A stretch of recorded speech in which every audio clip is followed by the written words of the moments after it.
네, 오늘 이제 미국 뉴욕 시간으로 월요일인데요. 6월의 둘째 주 거래를 시작을 했습니다. 3대 지수 모두 상승 출발을 한 후 종가로도 이제 상승 마감을 했는데요.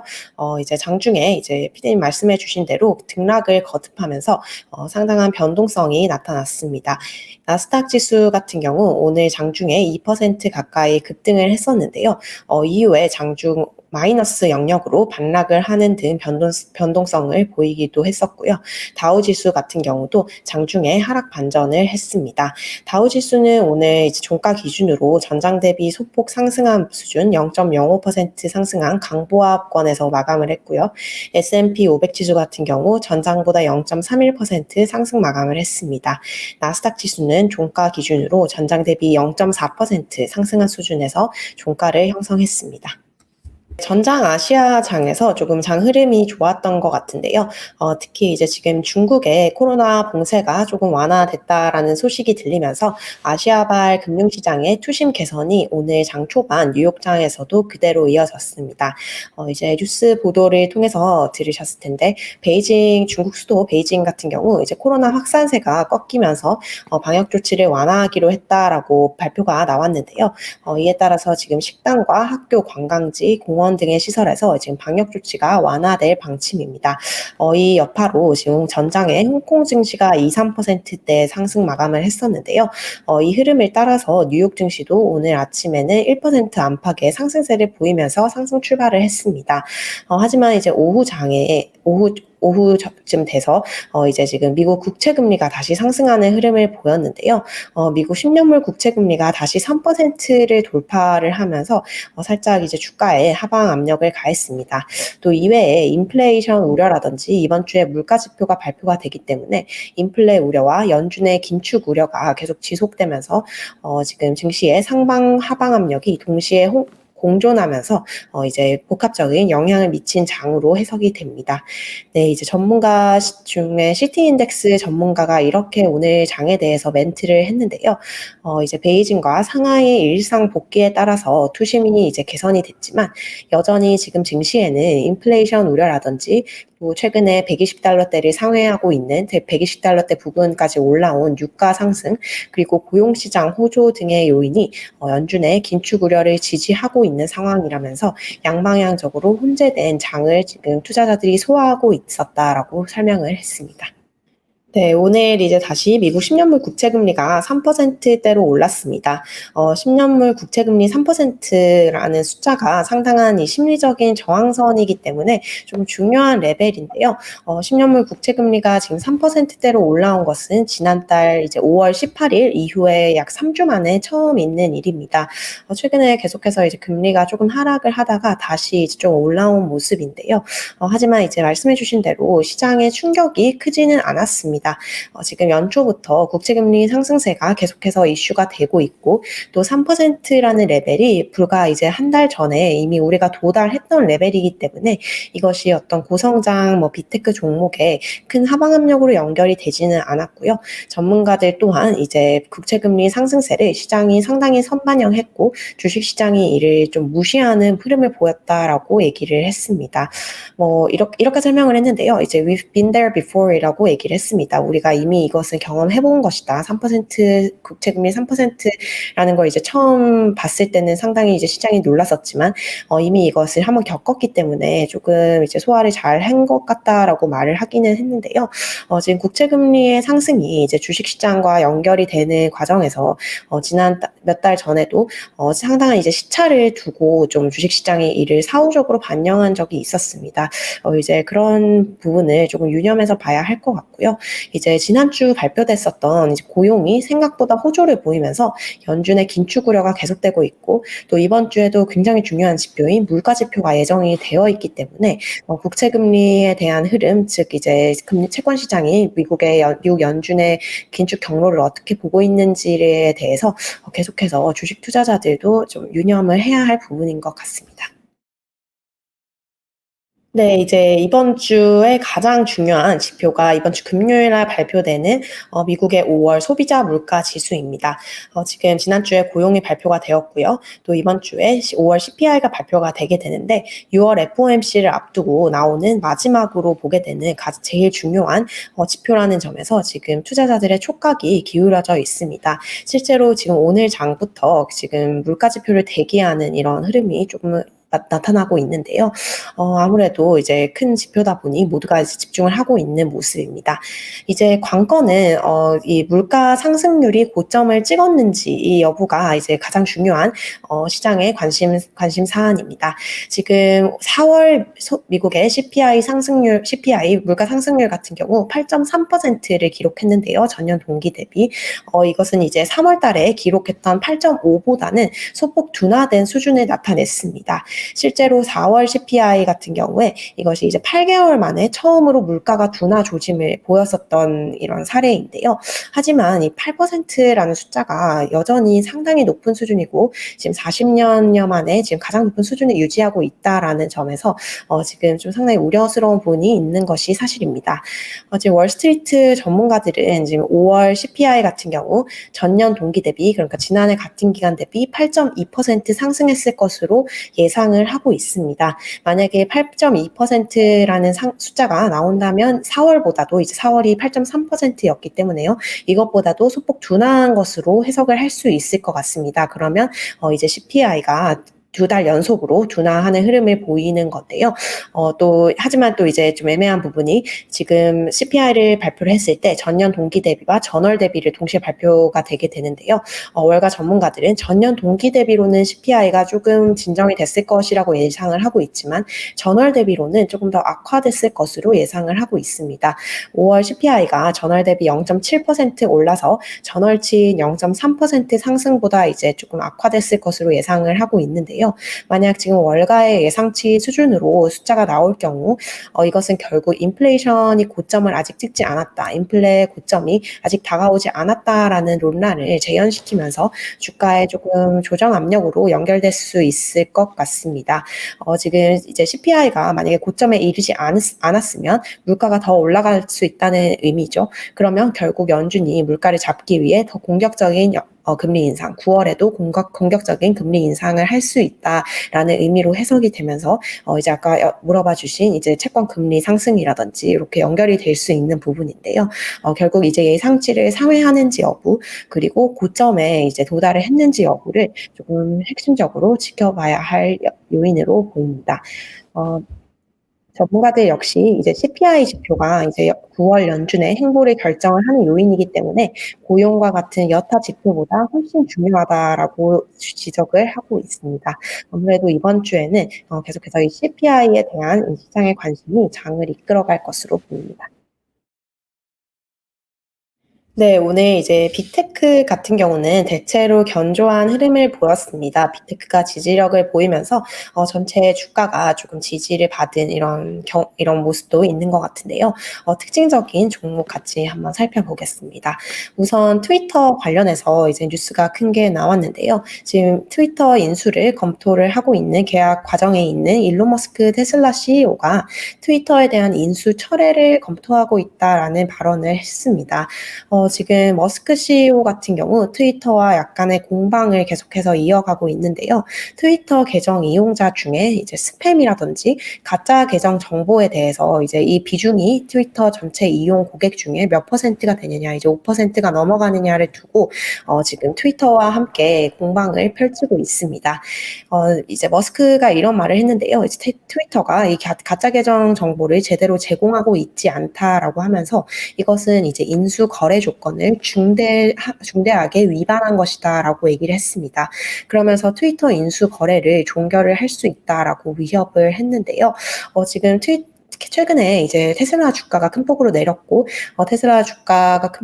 이에 따라서 이제 머스크가 이 트위터 인수를 하기 위한 자금을 확보하는 데 어려움이 있을 수도 있다라는 우려가 지금 월가에서 계속 나오고 있고요. 또 뭐 이런 요인뿐만 아니라 머스크 자체가 지금 트위터 인수가를 낮추기 위해서 이런 좀 노이즈를 만들어내는 것일 수도 있습니다. 이런 뉴스가 나온 와중에 트위터는 장중에 5% 이상 주가가 하락하는 흐름을 보였고요. 종가 기준으로는 전장 대비 1%대 하락 마감을 했습니다. 네, 또 다른 빅테크 중에서 오늘 아마존 주가가 2% 가까이 상승 마감을 했습니다. 지금 아마존이 지지난주에 주식 분할을 하겠다라고 이제 발표를 했고, 오늘이 이 주식 분할이 되고 거래가 시작된 첫날입니다. 아마존의 주식이 20대 1로 분할이 되게 되었는데요. 통상 이제 액면 분할 같은 경우에는 종목에 좀 긍정적으로 작용하는 케이스가 많습니다. 이제 주가가 싸지면서 소액 투자자들도 쉽게 주식을 살 수 있게 돼서 유동성이 신규로 유입이 되게 되고요. 또 이로 인해서 신규 투자자가 유입이 되면서 주가가 이제 조금 오르는 이런 효과가 나타나고 있는 것으로 보입니다. 또 아마존의 주가가 액면 가치는 그대로지만 이 주가가 떨어지면서 다우 지수에 아마존이 편입될 가능성도 제기가 되고 있는데요. 네, 이뿐만 아니라 이제 액면 분할 같은 경우 액면 분할을 이제 결정하는 것은 경영진이 회사에 가지고 있는 자신감을 보여주는 신호로 읽히기도 합니다. 이제 구글의 모회사 알파벳 A라든지 테슬라도 주식을 분할한 사례가 있었고요. 이 경우 주가가 조금 상방 압력을 받았던 케이스가 있습니다. 뱅크 오브 아메리카가 한 분석에 따르면 대체로 주식 분할은 통상적으로 주가에 상승 압력을 가한다고 하는데요. 이를 증명하듯이 아마존 주식 분할 첫날에 2% 가까이 상승하는 흐름을 보였습니다.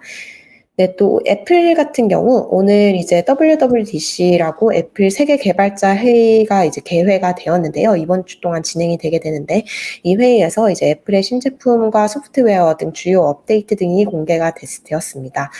그 결과 이제 애플 주가 강보합 마감을 했습니다. 오늘 조금 특징적인 이슈가 있었던 종목 중에 중국의 디디 추싱이 있습니다. 디디 추싱 같은 경우 뉴욕 증시에 상장이 되어 있는 종목인데요.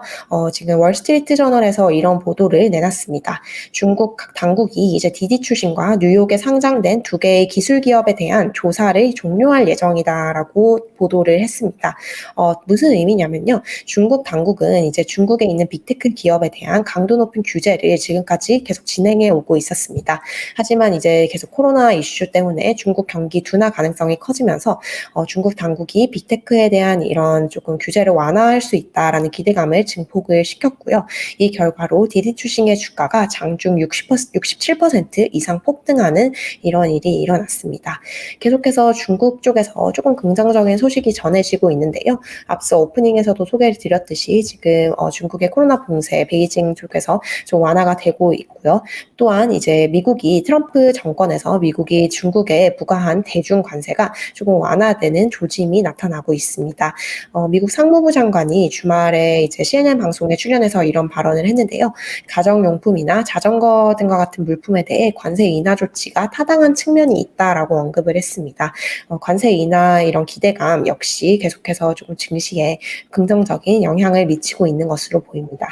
오늘 업종별로 보면 S&P 500 지수를 구성하는 섹터 중에 이미 소비재, 통신, 자재, 유틸리티 관련 주가가 올랐고요. 반면 부동산과 에너지주는 하락하는 모습을 보였습니다. 네, 현재 지금 미국 주식시장을 이끄는 어떤 드라이브가 굉장히 거시 경제적인 요인이 미국 주식시장을 이끌어가고 있습니다.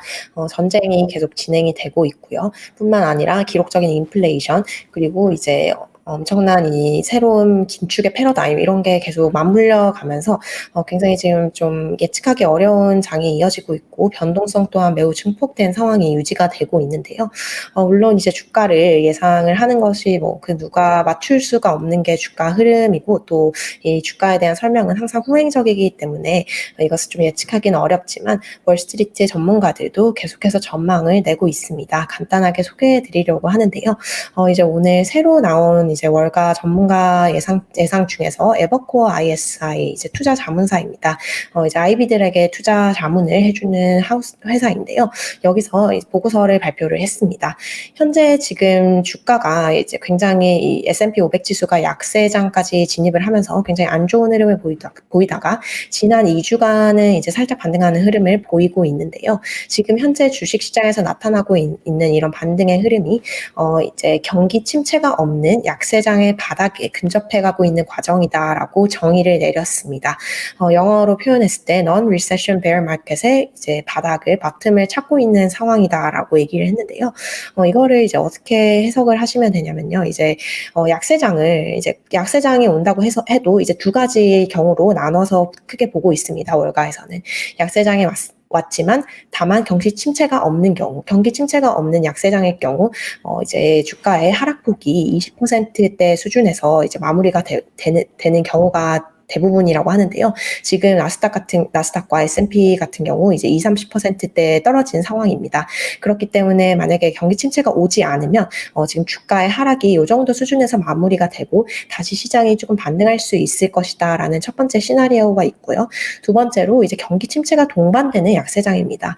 이 경우가 이제 월가에서 우려를 많이 하고 있는 시나리오인데요. 만약에 이제 경기 침체가 동반이 된다면 거의 주가의 낙폭이 40% 이상이 될 수 있기 때문에 이것에 대해서 지금 투자자들이 굉장한 우려를 하고 있습니다.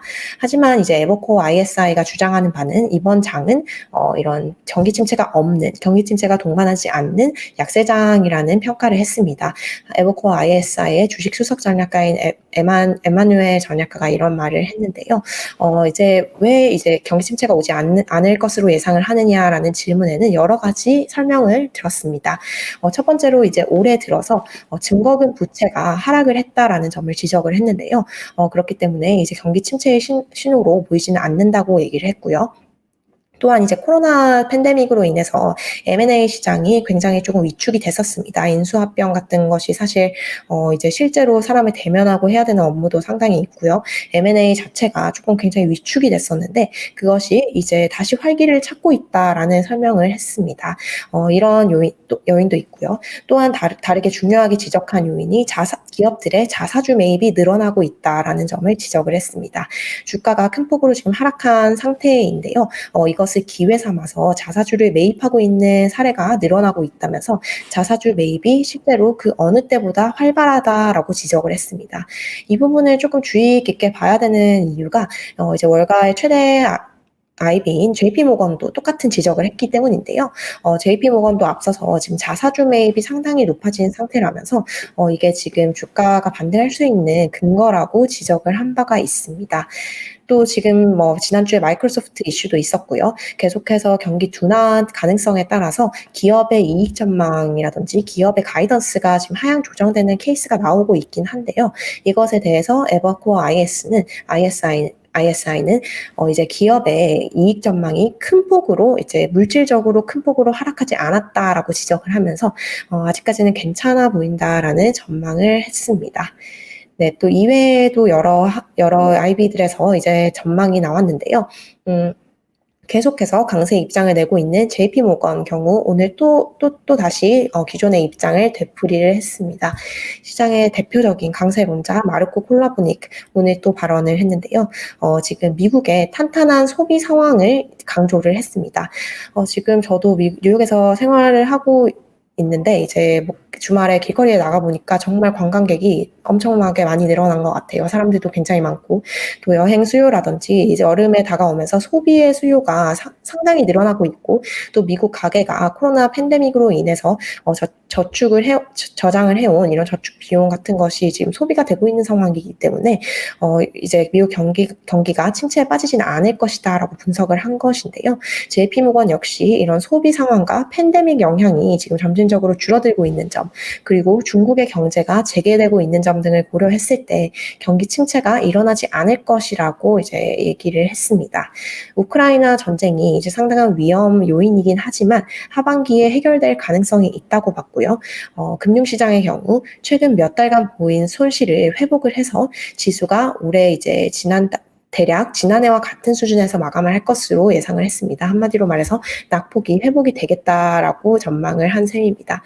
하지만 JP모건은 또한 이제 본인들이 보고 있는 경제 전망이 시장의 대다수 전략가가 보고 있는 컨센서스에는 부합하지 않는다라는 것을 인정을 했는데요. 한마디로 말해서 지금 아직까지 월가는 조금 안 좋게 본 사람이 더 많다라는 것으로 해석을 할 수 있을 것 같습니다. 네, 또 다른 이제 IB에서도 의견이 나왔는데요. 또 다른 대형 IB죠. 골드만삭스 역시 "미국 경제가 올해 눈에 띄게 둔화할 것으로 보인다."라고 얘기를 했습니다. 그러면서도 이제 "경기 침체는 피할 수 있을 것이다."라고 예상을 했는데요. 지금 골드만 같은 경우는 미국 경제가 올해 경기 침체에 빠질 가능성, 리세션의 가능성을 35%로 전망을 하고 있습니다. 이제 연준이 금리 인상을 단행을 하면서 경기가 둔화될 것으로 예상을 하지만 침체는 결국 면할 수 있다라는 것이 요지인데요. 이제 이렇게 설명을 했습니다. 노동시장이 둔화를 하고 있지만 지금 또 우리가 주목해야 될 것이 근원 인플레도 둔화되고 있다라는 점입니다. 공급망 차질 문제가 완화가 되고 있고 결국에는 이제 정부가 뿌렸던 수조 달러의 이 부양책이 빠르게 고갈이 되고 있는 상태이기 때문에 소비로 인해서 더 많은 근로자가 결국에는 노동시장으로 복귀할 가능성이 크다라고 얘기를 했습니다. 한마디로 말해서 지금 노동시장에서 문제가 되고 있는 수급 문제, 수요와 공급 교란이 이제 해소가 될 것이라고 본 것인데요. 이에 따라서 고용시장이 안정이 되면서 연준이 우려하는 것만큼 빨리 금리를 인상하지 않아도 될 것이다라고 얘기를 했습니다. 지금 2년간 침체 가능성을 35%로 보고 있긴 한데요. 만약에 이제 경기가 침체에 빠질 경우 S&P 500 지수를 3,600선까지 하방을 보고 있습니다. 골드만삭스는 현재 대비해서 15%가량 하락을 한 수준인데요. 이런 상황에서 포트폴리오를 또 재정비를 하라라는 조언을 했습니다. 통상 이제 이런 긴축기에 대차대조표가 좋은 기업에 투자하라 이런 말을 하는데요. 사실상 이제 뜯어보면 대차대조표가 좋은 기업은 결국에는 이제 고성장주일 경우가 많다면서 그것보다는 이제 현금을 많이 쌓아놓은 기업을 잘 찾아봐라라는 권고를 했습니다. 사토리 펀드를 설립한 댄 나일스가 오늘 CNBC 방송과 인터뷰를 했습니다. 이제 미국 경기 침체에 대해서 조금 구체화된 전망을 내놓아서 한번 가져와 봤는데요. 지금 많은 이제 월가 전문가들, 특히 이제 월가의 저명 인사들이 계속해서 경기 침체에 대한 발언을 내놓고 있는 것이 사실입니다. 지난주에 제이미 다이먼, JP 모건 최고 경영자와 그리고 블랙록의 CEO 레리 핑크가 이제 경기 침체 우려 전망을 내놓았고요. 이렇게 이제 미국 경제에 뭐 허리케인이 온다, 미국 경제가 이제 안 좋아질 것이다, 뭐 이런 얘기를 했는데, 이제 댄 나일스가 조금 구체적인 이런 설명을 덧붙였습니다. 이제 이렇게 설명을 했는데요. 과거에 이런 사례를 살펴보면 지금 유가가 앞선 2년간의 평균치보다 2배 이상 급등했을 경우 우리 세계 경제가 경기 침체를 피한 전례가 없다라고 설명을 했습니다.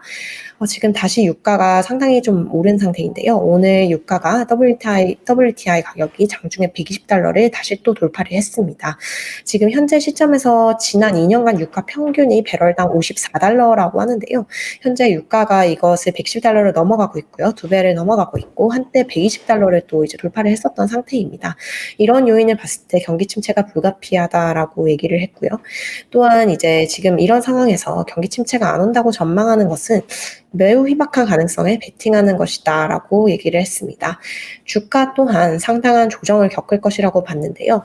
지금 밸류에이션 측면에서 S&P 500 지수의 주가 수익 비율이 지금 약 20배라고 합니다.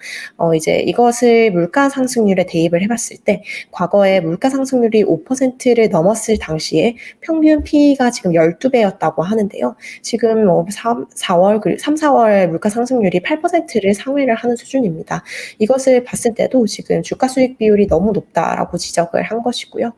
지금 CPI 상승률이 3%만 넘어가도 평균 PE가 15배 정도였다라고 얘기를 하면서 이런 이유로 지금 S&P 지수는 추가로 30에서 50%가량 추가 하락을 전망을 하고 있다라고 얘기를 했습니다. 이제 연준이 자산 가격을 떨어뜨리는 것이 이제 목표다, 뭐 이런 말씀을 하셨는데요.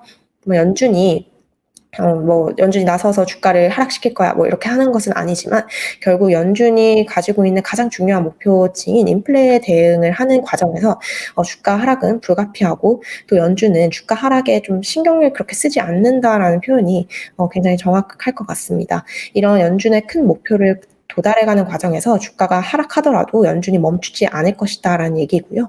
이 사토리 펀드의 댄 나일스 대표 역시 이런 표현을 다시 한번 썼습니다. 이제 연준에 맞서지 말라, Don't fight the Fed라는 이 월가의 격언에 지금은 이게 큰 그림이고 이것을 절대 잊지 않아야 될 시점이라고 얘기를 했습니다.